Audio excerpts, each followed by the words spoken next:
మన తెలంగాణలో ఒక దేవుడు పుట్టాడు, ఒక యేసుక్రీస్తు లాంటి వాడే కదా రోజు మీ అందరికీ ఈరోజు ఉపాధి దొరుకుతుందంటే దానికి కారణం ఇతనే కదా. మరి అలాంటి అప్పుడు మరి ఎందుకు రావడం లేదు? ఈరోజు 30 మంది చూస్తున్నాం, మిగతా కళాకారులందరూ ఏమయ్యారు? ఎవరికి వారే యమునా తీరన్నట్టు ఎవరి పాట వారు పాడితే ఎలా ఉందో చెప్పండి. చూశారు కదా, ఇది స్వార్థపరుల జీవితం.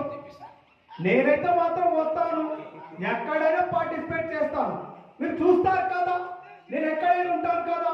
చంద్రబాబు గారిని మీ పిలువగా నేను వచ్చాను కదా. మరి అందుకే అంటున్నా, నేను ప్రతిదీ నేను ఏం చెప్పినా కూడా కామెడీ అంటారు, అవునా కాదా?